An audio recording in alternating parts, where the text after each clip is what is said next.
Die Sonne stand wie ein glühendes Siegel am Firmament über der Serengeti.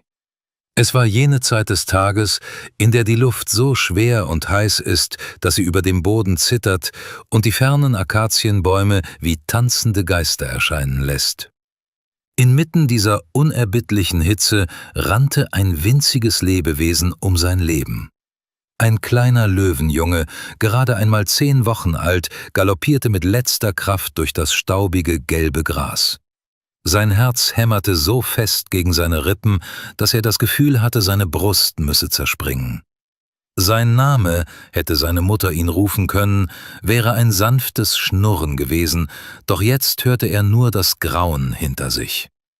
Hinter ihm, in einer perfekt koordinierten Formation, jagte ein Rudel hungerleidender Hyänen. Ihre gefleckten Felle waren staubig, ihre Augen starr auf den kleinen, fliehenden Schatten gerichtet. Hyänen sind keine gnädigen Jäger, sie sind Ausdauerkünstler des Schreckens.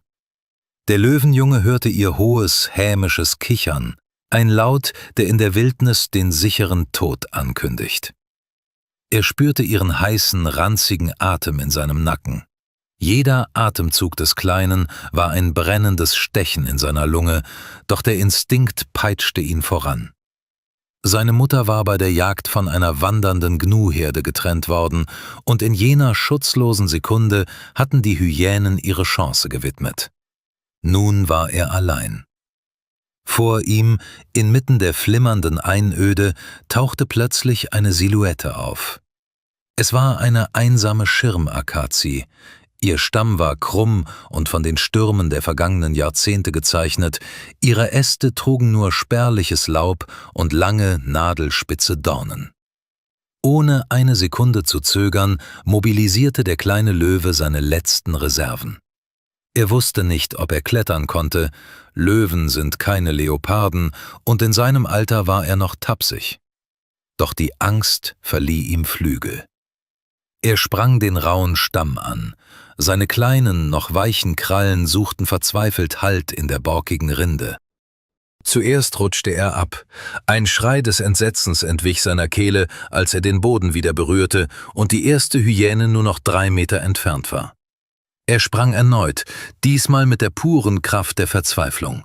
Er krallte sich fest, zog sich hoch, die Muskeln in seinen kleinen Vorderläufen zitterten unter der ungewohnten Belastung. Unter ihm schnappten die Kiefer der Hyänen zu. Das Geräusch von aufeinanderschlagenden Zähnen war wie das Klicken einer Falle. Ihr hämisches Gelächter hallte in der heißen Luft wieder, während sie begannen, den Baum zu umkreisen. Sie sprangen hoch, versuchten seine Hinterpfoten zu erwischen, doch der Kleine kletterte höher. In seiner Panik achtete er nicht auf den Weg. Ein trockener, morscher Ast knackte unter seinem Gewicht. Mit einem hässlichen Reißen brach das Holz und der Löwenjunge rutschte ein Stück ab. Ein spitzer Zweig riss die Haut an seinem Hals auf. Er spürte das warme Blut und ein brennendes Gefühl, das ihn fast den Halt verlieren ließ. Er wimmerte leise, ein klägliches Geräusch, das in der Weite der Savanne verloren ging. Doch er gab nicht auf. Er erreichte eine schmale Astgabel, hoch genug, um außerhalb der Reichweite der springenden Hyänen zu sein. Dort oben drückte er sich eng an den Stamm. Sein ganzer Körper bebte. Die Hyänen unten zeigten keine Anstalten zu gehen. Sie waren Geduldsjäger. Sie wussten, dass die Sonne und der Durst für sie arbeiten würden. Stunden vergingen. Die Sonne wanderte quälend langsam über den Zenit. Der Löwenjunge war am Ende seiner Kräfte. Die Wunde an seinem Hals war verkrustet, sein Maul staubtrocken. Über ihm kreisten bereits die ersten Geier, dunkle Boten des Endes, die geduldig in den Aufwinden segelten. Seine Krallen wurden müde. Er spürte, wie er langsam den Halt verlor. Seine Vorderpfoten rutschten Zentimeter um Zentimeter an der Rinde ab.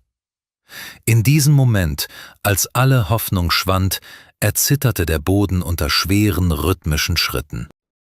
Aus dem hohen Gras trat eine Gestalt von majestätischer Ruhe. Eine alte Giraffe. Ihr Fell war dunkel gemustert, ihre Bewegungen waren langsam und bedächtig. Sie näherte sich der Akazie, um von den obersten Blättern zu fressen, die für andere Tiere unerreichbar waren. Mit ihren großen, dunklen Augen betrachtete sie den zitternden Löwenjungen. Normalerweise meiden Giraffen Löwen, doch sie erkennt den Unterschied zwischen einem gefährlichen Jäger und einem sterbenden Kind. Die Giraffe blieb stehen. Sie senkte ihren langen, flexiblen Hals, bis ihr Kopf fast auf Höhe des Jungen war. Der kleine Löwe fauchte instinktiv und legte die Ohren an, doch das riesige Tier rührte sich nicht. Dann geschah etwas Erstaunliches. Die Giraffe schob ihren massiven Hals direkt unter den Ast, auf dem der Junge klammerte. Es war eine stumme Einladung.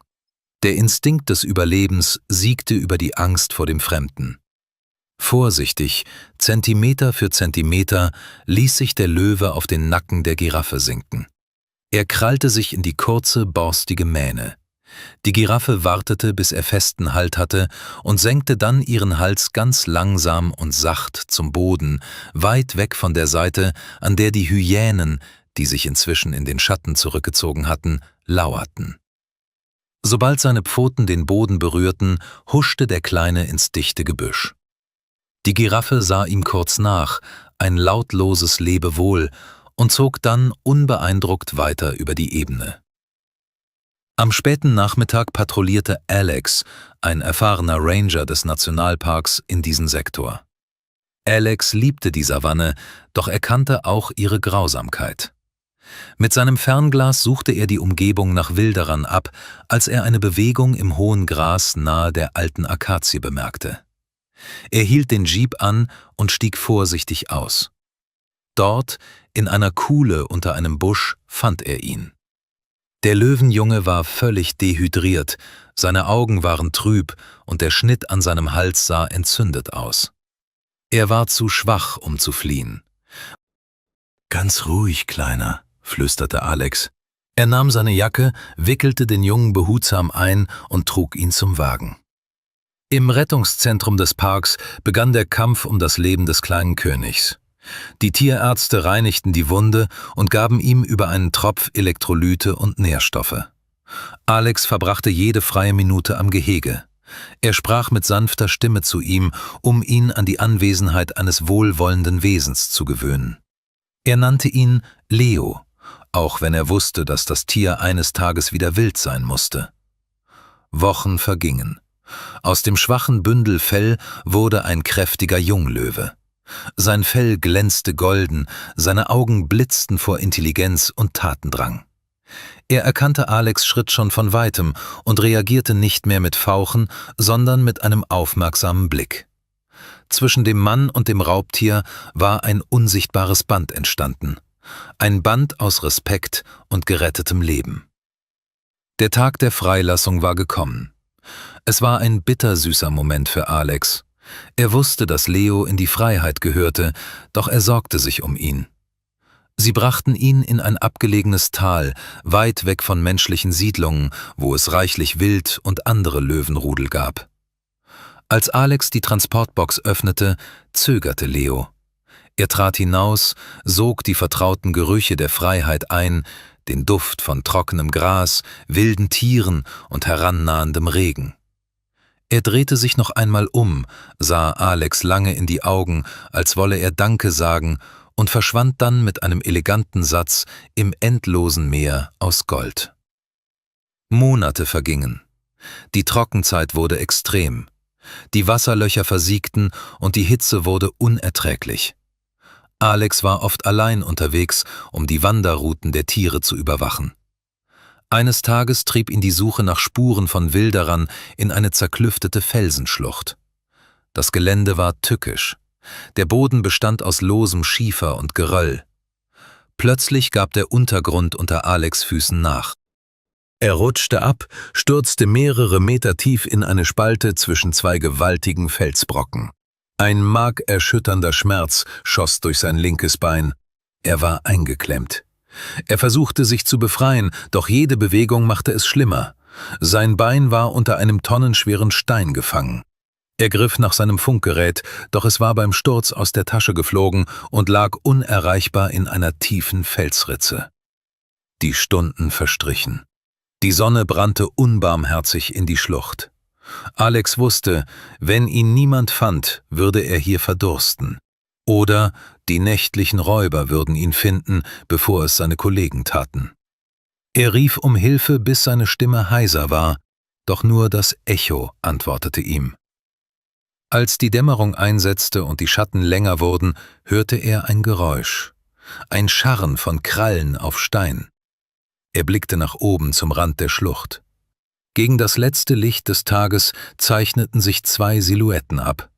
Es war eine ausgewachsene Löwin und ein prachtvoller junger Löwe mit einer beginnenden dunklen Mähne. Der Löwe trat an den Rand und blickte hinunter. Seine bernsteinfarbenen Augen trafen die von Alex. In diesem Moment erkannte Alex ihn wieder. Die Narbe am Hals, die nun fast unter der Mähne verschwunden war, die Art, wie er den Kopf schief legte. Es war Leo. Alex hielt den Atem an. Würde der Jagdinstinkt siegen? Leo war nun ein wildes Tier, ein Herrscher der Savanne. Doch Leo knurrte nicht. Er verharrte völlig still.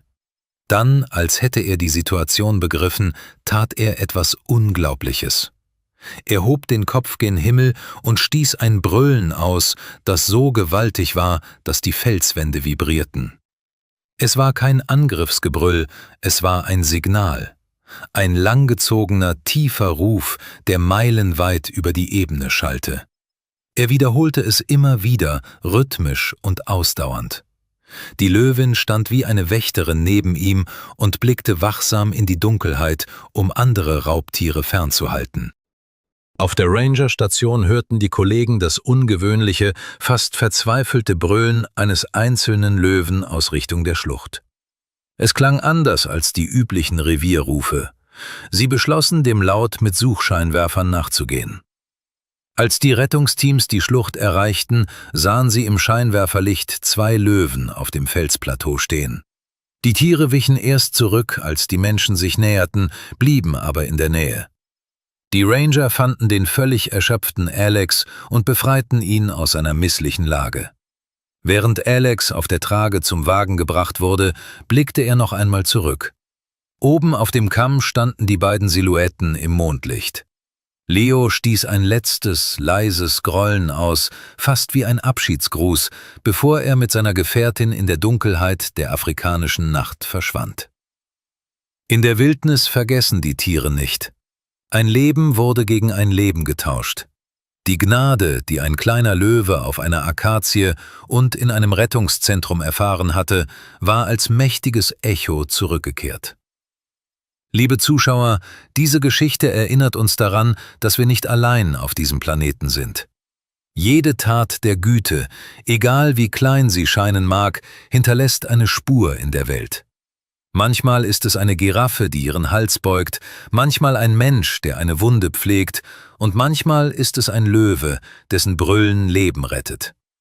Was denkt ihr über diese außergewöhnliche Verbindung zwischen Alex und Leo? Glaubt ihr, dass Tiere eine Form von Dankbarkeit empfinden können?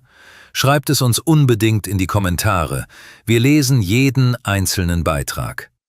Wenn euch dieses Video berührt hat, dann zeigt es uns mit einem Daumen nach oben und abonniert unseren Kanal, um keine dieser wunderbaren Geschichten aus der Natur mehr zu verpassen. Aktiviert auch die Glocke, damit ihr immer informiert werdet. Bis zum nächsten Mal. Bleibt behütet und achtet auf die Wunder um euch herum. Auf Wiedersehen.